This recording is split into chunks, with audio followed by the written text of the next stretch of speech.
Bonjour à tous. Nous sommes dans cette série Promesses et j'ai la joie d'apporter le dernier message de cette série. Le Seigneur m'a mis à cœur un message dont le titre est La promesse de son retour. La promesse de son retour. Et nous allons lire un texte dans Jean 14 à partir du verset 1 jusqu'au verset 4. Que votre cœur ne se trouble pas. Croyez en Dieu, croyez aussi en moi. Il y a beaucoup de demeures dans la maison de mon Père. Si ce n'était pas le cas, je vous l'aurais dit. Je vais vous préparer une place, et puisque je vais vous préparer une place, je reviendrai et je vous prendrai avec moi, afin que là où je suis, vous y soyez aussi. Voici la promesse, je vais vous préparer une place, et je reviendrai et je vous prendrai avec moi, afin que là où je suis, vous y soyez aussi. Lorsque j'étais petit, mon père faisait beaucoup de voyages d'ordre professionnel. Et lorsque je savais qu'il allait revenir, j'étais en joie. J'étais en joie parce que je savais que je recevrais beaucoup de cadeaux. Et ça remplissait mon cœur de joie. Et quand on parle de la promesse de son retour, la question est qu'est-ce qui m'anime? Qu'est-ce qui anime mon cœur? Et je vous propose 3 réponses ce matin. On va faire un petit quiz. Je fais un quiz à l'église. Première proposition, dans la perspective de son retour, je suis angoissé. Et c'est vrai que lorsque j'avais fait des bêtises, quand je pensais au retour de mon père, il y avait une petite angoisse parce que je savais que ma mère allait lui raconter toutes les bêtises que j'avais faites à son absence et que je risquais d'avoir des punitions. Et par moments, mon cœur était rempli d'angoisse. Et il y a peut-être certains, à l'évocation de ce thème, commencent à avoir de la crainte. Deuxième proposition, je suis plutôt dans la catégorie des personnes indifférentes. Je suis indifférent à la question, ça m'importe peu, je vis ma vie au jour le jour. Et puis on verra bien. De toutes les façons, c'est une question qui ne m'intéresse pas, où je suis jeune, je suis en bonne santé et on verra bien, je vis ma vie. Et c'est aussi vrai que par moment, à la perspective, toujours pour quand j'étais enfant, à la perspective du retour de mon père, si je savais que je n'avais pas fait de bêtises, quand il partait travailler, qu'il ne me rapporterait aucun cadeau, je vivais ma vie sans me soucier qu'il allait revenir. Et j'étais un peu indépendant, je faisais ma vie comme je voulais. Et parfois, et peut-être il y a certains ici ce matin qui sont plutôt indifférents à cette question, ça m'importe peu. Puis troisième proposition, je suis plein de joie parce que je sais que j'aurai des récompenses et parce que je sais que cela va m'apporter beaucoup de bonnes choses.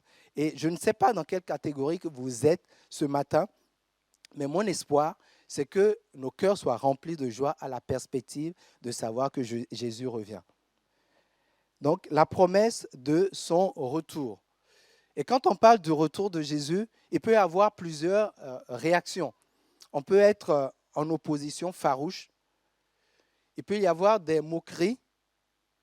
Vous pouvez tenter l'expérience en sortant de ce culte, vous allez dans la rue et commencer à crier à tout le monde, Jésus revient, Jésus revient. On va vous prendre pour un cinglé, on va vouloir vous interner parce que les gens n'y croient tout simplement pas et on peut être sujet à des moqueries. Il peut y avoir une forme de neutralité. Il y a des gens qui ne sont ni pour ni contre. On verra bien, ils sont indifférents. Et comme réaction que la parole de Dieu nous invite à avoir, c'est une attente active. Pas une attente passive, mais une attente active dans l'espoir de ce retour. J'aimerais lire avec vous un passage dans 2 Pierre, chapitre 3, à partir du verset 3, qui dit ceci: « Sachant avant tout que dans les derniers jours, il viendra des moqueurs, avec leur raillerie, marchant selon leur propre convoitise et disant, où est la promesse de son avènement ?» Et nous savons qu'autour de nous, peut-être à notre travail, au lycée, au collège, quand on commence par parler de Jésus, on a des moqueurs et qui disent, mais où est cette promesse? Et je poursuis la lecture. Car depuis que les pères sont morts, tout demeure comme dès le commencement de la création. Et parfois, il peut y avoir même des chrétiens qui peuvent dire, mais moi, ça fait 40 ans que je suis converti. la question du retour de Jésus. J'ai entendu prêcher sur ça encore et j'attends toujours de voir son retour. Mais la Bible nous appelle à vivre notre vie au quotidien dans la perspective de ce retour. Le premier point de mon message, c'est une promesse sûre et certaine. Aussi sûr et certain que Jésus est venu dans ce monde pour une première fois, et ça, même les historiens ne peuvent pas le nier, c'est sûr et certain qu'il reviendra une deuxième fois. 2 Pierre 3 à partir du verset 8. Mais il est une chose, bien-aimée, que vous ne devez pas ignorer. C'est que devant le Seigneur, un jour est comme 1000 ans, et 1000 ans sont comme un jour. Le Seigneur ne tarde pas dans l'accomplissement de la promesse, comme quelques-uns le croient. Je m'arrête un instant. Quand nous lisons ce passage, nous voyons que Pierre s'adresse à ses contemporains et les chrétiens de l'époque en étaient arrivés à un point où ils croyaient, ils étaient persuadés que Dieu tardait dans l'accomplissement de la promesse. C'est comme si toute leur vie était orientée sur la base de cette croyance. Et Pierre a dû leur écrire ces paroles pour les ramener à une juste foi sur ces questions-là. Et il poursuit en disant, mais il use de patience envers vous, ne voulant pas qu'aucun périsse, mais voulant que tous arrivent à la repentance. Hébreux 9, verset 28. Christ s'est offert une seule fois en sacrifice pour porter les péchés de beaucoup d'hommes, et il viendra une seconde fois. C'est une promesse sûre et certaine que Christ reviendra une seconde fois.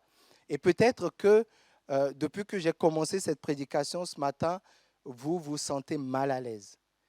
Vous vous sentez angoissé à cette perspective. Mais ce n'est pas ce que la Bible veut. La Bible veut que nous soyons au contraire remplis de joie, remplis d'assurance, remplis de certitude.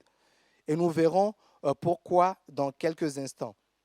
Et je poursuis la lecture du verset d'Hébreux 9, verset 28. Et il viendra une seconde fois, non plus pour ôter les péchés, mais pour sauver ceux qui attendent de lui leur salut.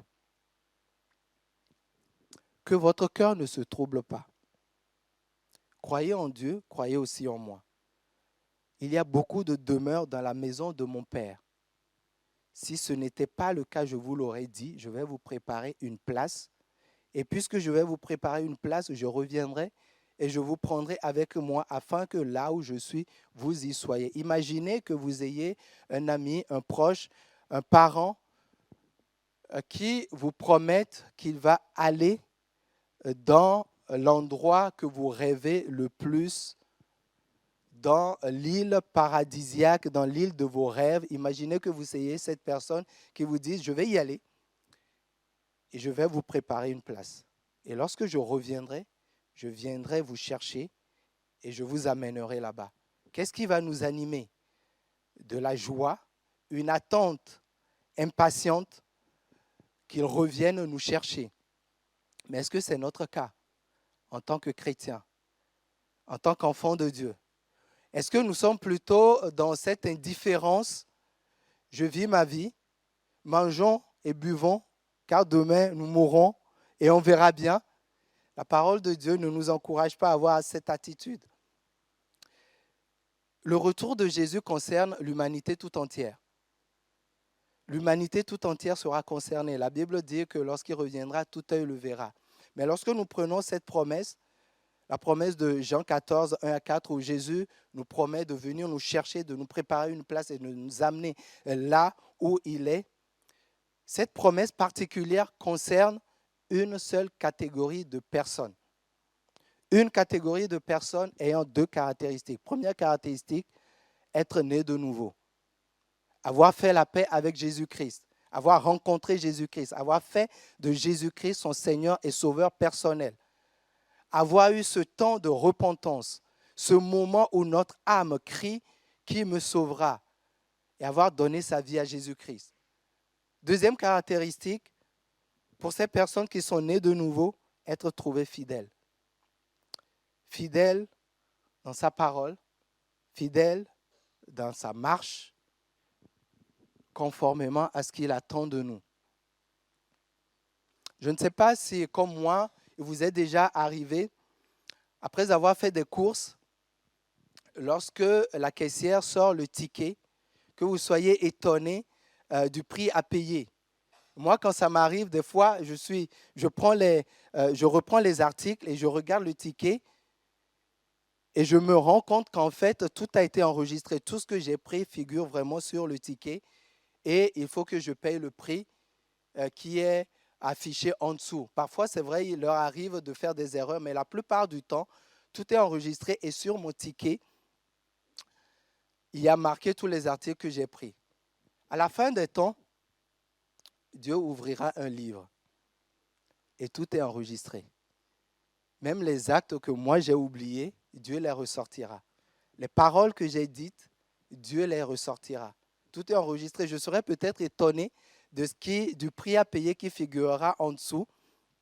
Mais la bonne nouvelle, pour nous qui sommes nés de nouveau, c'est que Christ a effacé nos péchés et qu'il n'y a plus de condamnation pour ceux qui sont en Jésus-Christ. Et nous devons être rassurés par cette parole. L'amour parfait bannit la crainte. Le but de ce message, ce n'est pas de créer de la crainte dans nos cœurs, mais c'est de créer de l'assurance, c'est de créer de la joie pour que notre marche soit conforme à la parole de Dieu. Et je le disais tout à l'heure, la deuxième caractéristique de ces personnes, c'est qu'ils sont trouvés fidèles. La Bible attire notre attention sur la nécessité de veiller à notre marche chrétienne, de ne pas être trouvé endormi, assoupi dans notre piété.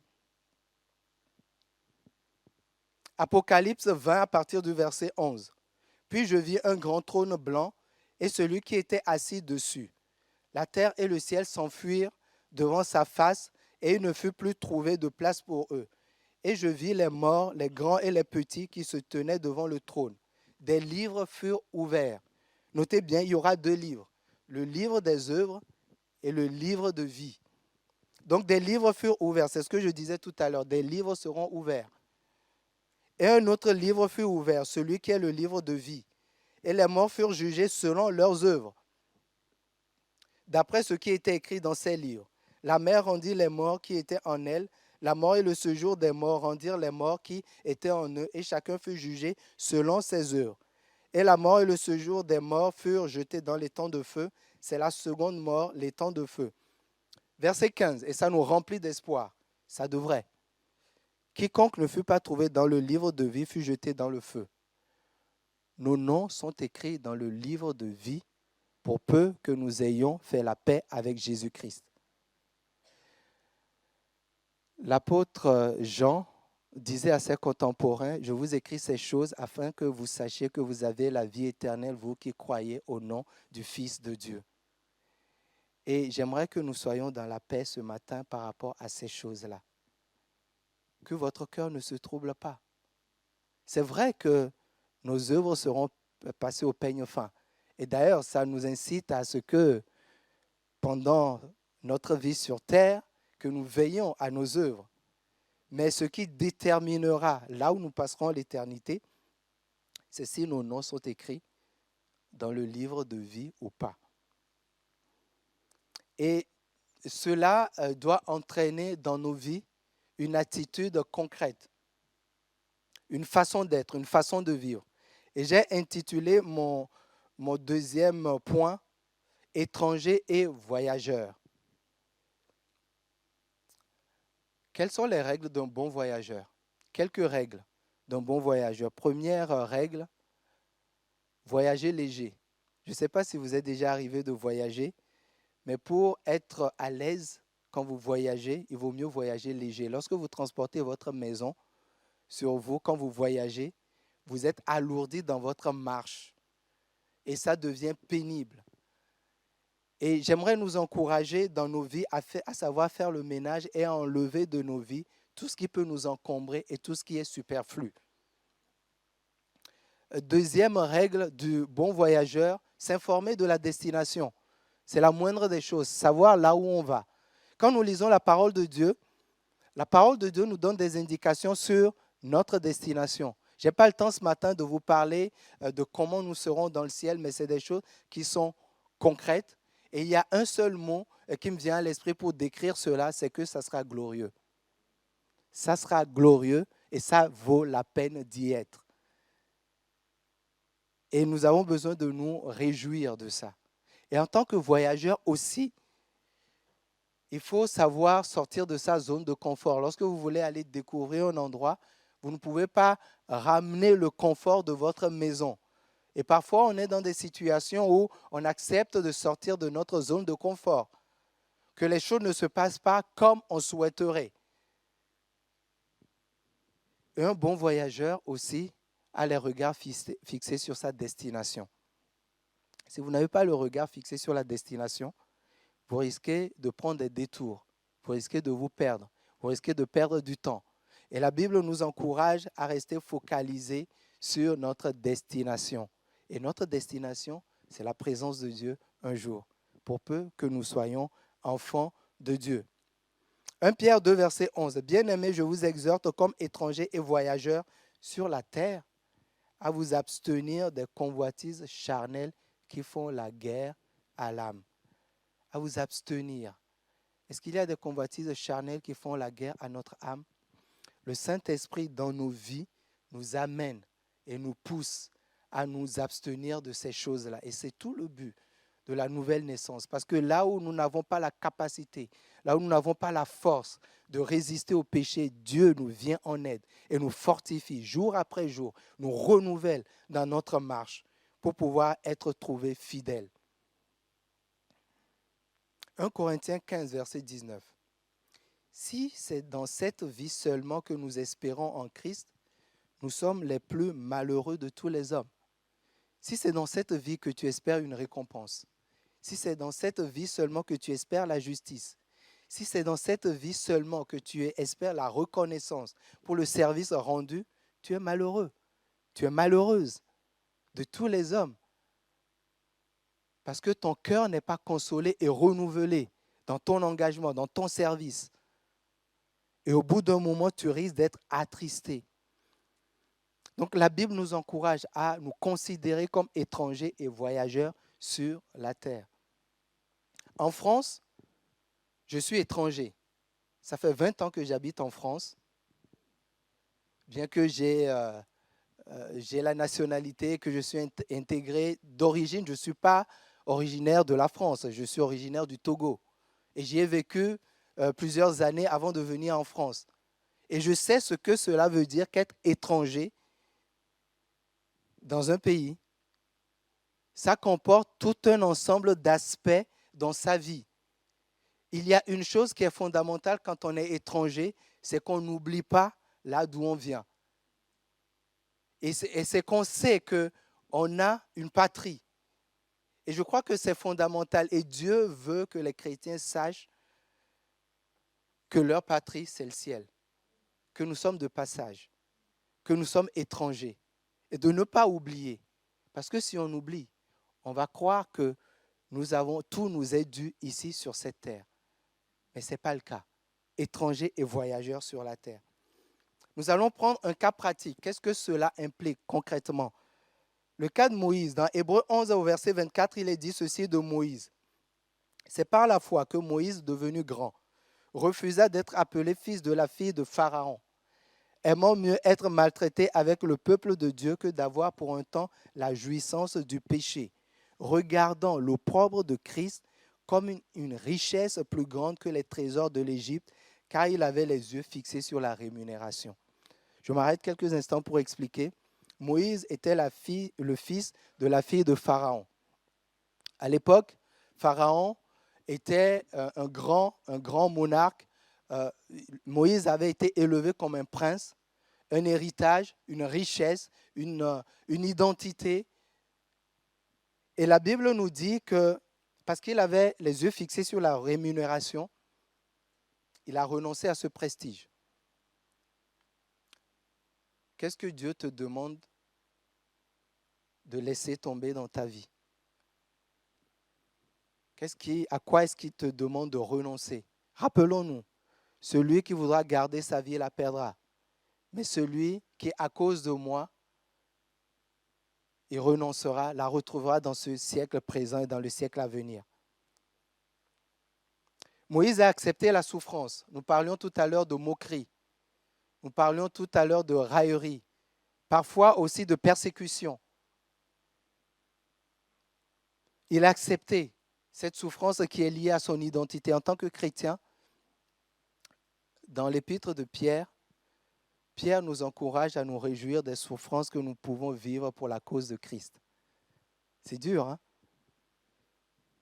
Mais ça fait partie de la parole de Dieu. Ici, Moïse, il nous est dit que Moïse a accepté ce qu'on appelle la gratification différée.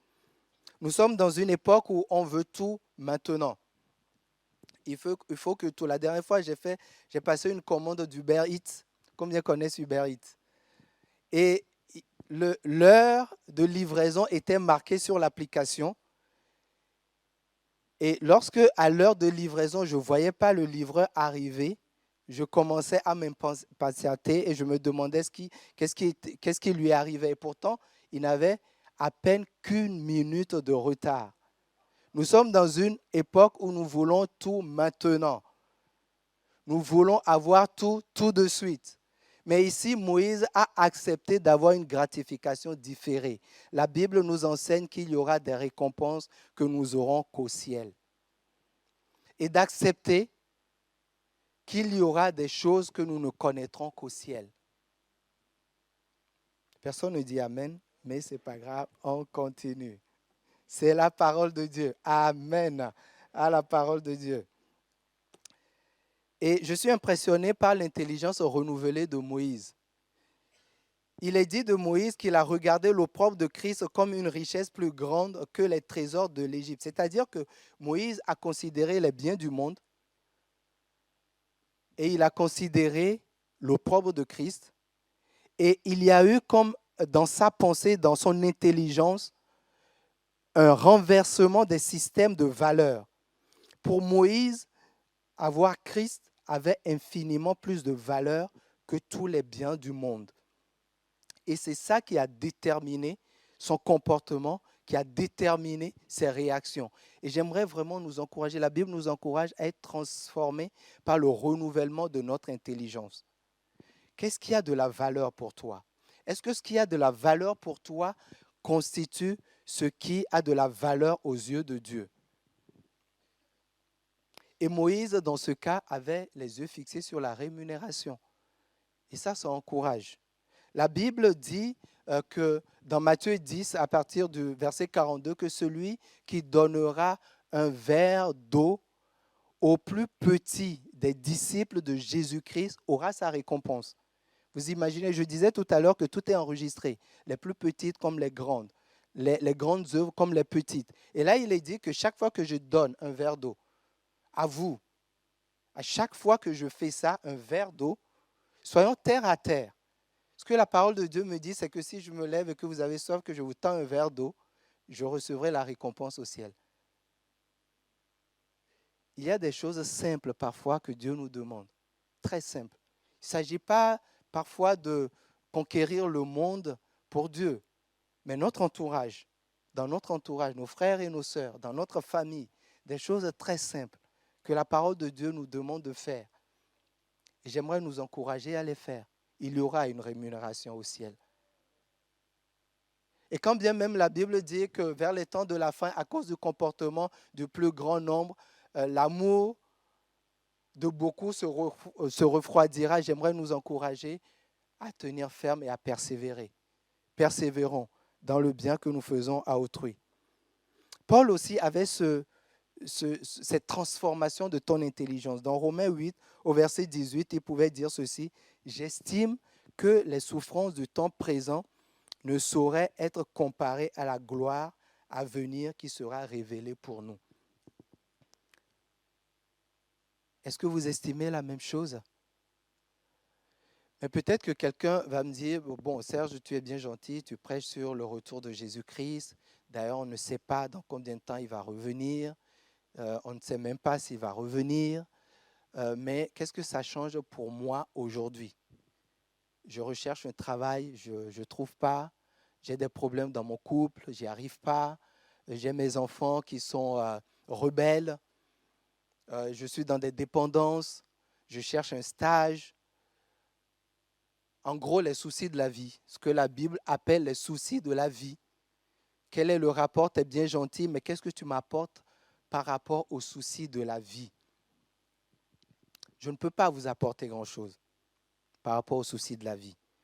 Ce que la Bible dit par rapport aux soucis de la vie, c'est de nous confier en Dieu de tout notre cœur.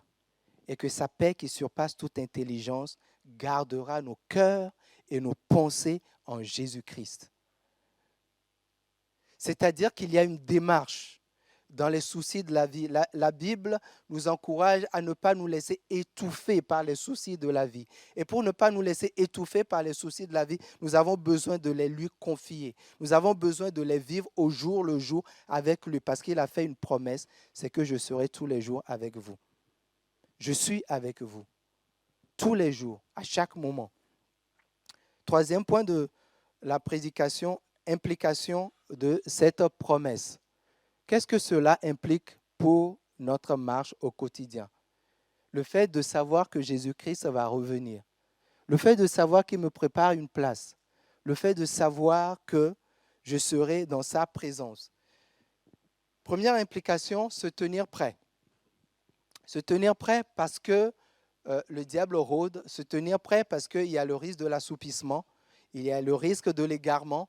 Il y a le risque de l'éloignement. Deuxième implication, être de bons intendants. Chacun de nous, nous avons reçu. Vous savez, dans la parabole des talents, Jésus dit qu'il y en a un qui, justement, voyant que son maître tardait à venir, est parti enfuir son talent. Et la Bible nous encourage à ne pas faire ça, quel que soit ce que tu as reçu. D'abord, ne te compare pas aux autres. Tu as reçu quelque chose. Fais valoir ton talent. Engage-toi pour le royaume de Dieu. Et tu recevras une récompense.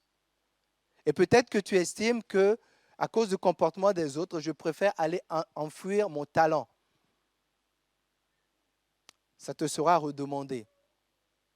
Parce que la Bible nous dit que Dieu a pourvu à tout ce qu'il nous faut pour vivre une vie chrétienne victorieuse. Veille à ne pas juger avant le temps. Dans 1 Corinthiens 4, verset 5, il est dit ceci, c'est pourquoi ne jugez de rien avant le temps jusqu'à ce que vienne le Seigneur qui mettra en lumière ce qui est caché dans les ténèbres. J'estime que je ne suis pas un bon juge. Pourquoi? Parce que je ne connais pas tout. Je ne connais pas les intentions des gens. Je ne connais pas les motivations des gens. Je peux voir une bonne œuvre de quelqu'un. Mais si ce que la Bible nous dit, c'est que si la motivation derrière, c'est pour se glorifier, Dieu jugera cette motivation. Donc, veillons à ne pas juger les choses avant le temps, parce que Christ mettra en lumière ce qui est caché dans les ténèbres et qui manifestera les desseins des cœurs. Alors, chacun recevra de Dieu la louange qui lui sera due.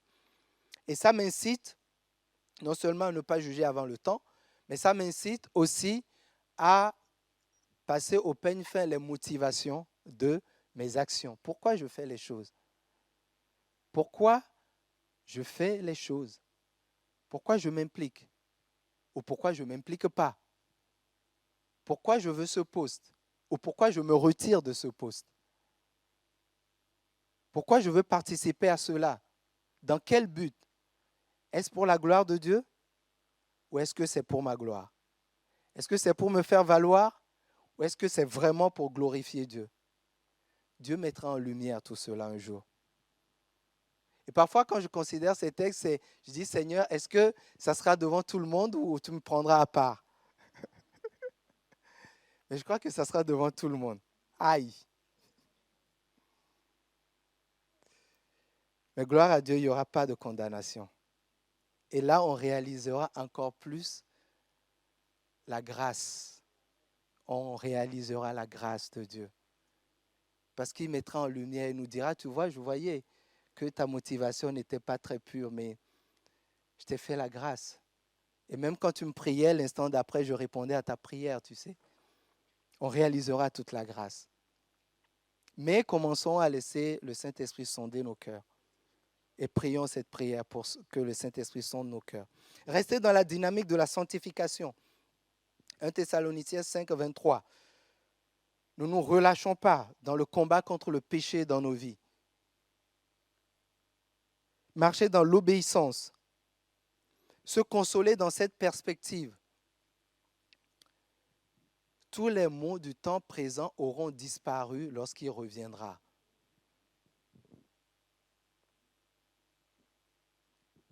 « 2 Pierre 3, à partir du verset 10. Le jour du Seigneur viendra comme un voleur.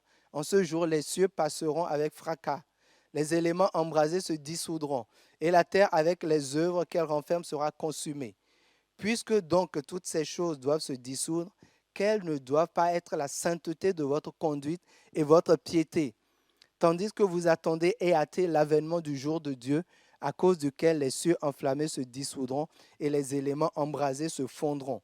Mais nous attendons, selon sa promesse, de nouveaux cieux et une nouvelle terre où la justice habitera. » Parfois, quand on pense au ciel, au retour de Jésus-Christ, il y a certains parfois qui pensent que ça va être quelque chose d'immatériel, on sera tous spirituels, etc. Mais la Bible nous dit qu'il y aura un nouveau ciel et une nouvelle terre et que nous aurons des corps glorifiés, incorruptibles.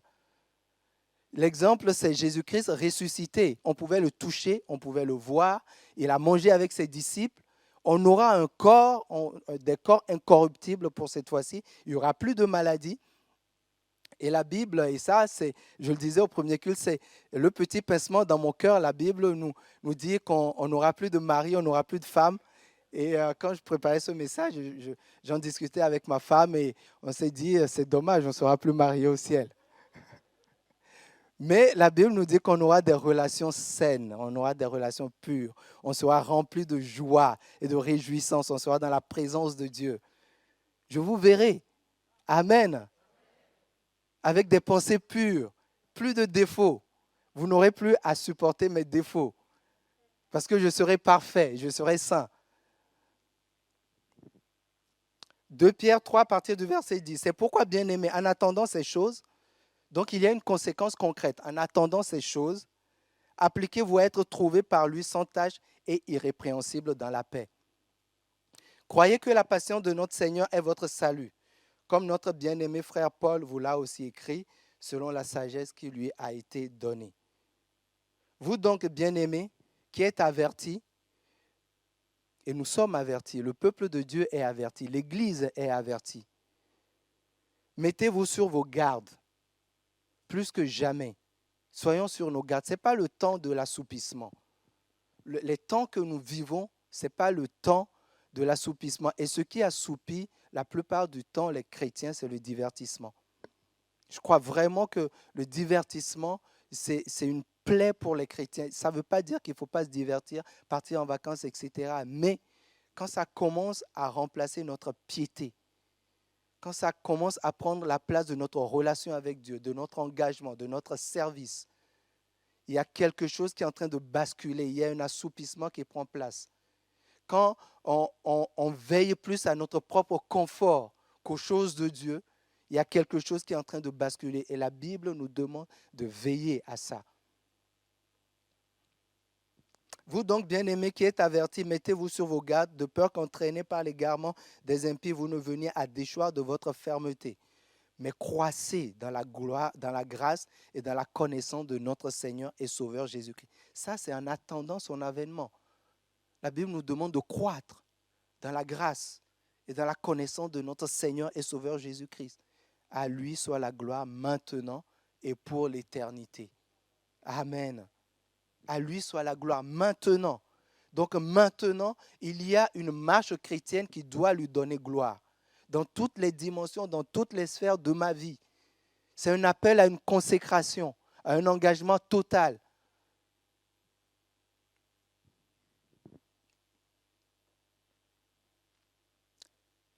Frères et sœurs bien-aimés, la promesse est pour chacun de nous. Et c'est une promesse qui n'est pas destinée à nous faire peur, mais à nous remplir de joie et d'assurance. Parce que Jésus-Christ a effacé nos péchés. Il a remporté la victoire pour nous. Mais en attendant, veillons. Veillons les uns sur les autres. Veillons sur notre marche chrétienne. Veillons sur l'état de nos cœurs, sur les motivations profondes de nos cœurs. Et mon espoir, c'est que tu puisses passer de la situation où tu es angoissé à la perspective de son retour à une situation où ton cœur est rempli de joie. Où ton cœur dit au Seigneur, Seigneur, je veux me consacrer à 100%, je ne veux rien laisser. Dans une situation où tu te considères vraiment comme étranger voyageur sur la terre. Que les choses éphémères ne prennent pas la place de l'éternité. Dans une situation où nous continuons à combattre avec fermeté pour la cause de Christ. Parce que ça vaut la peine. Parce qu'un jour, nous serons dans sa présence. Et nous serons récompensés. J'aimerais inviter le groupe musical à s'avancer.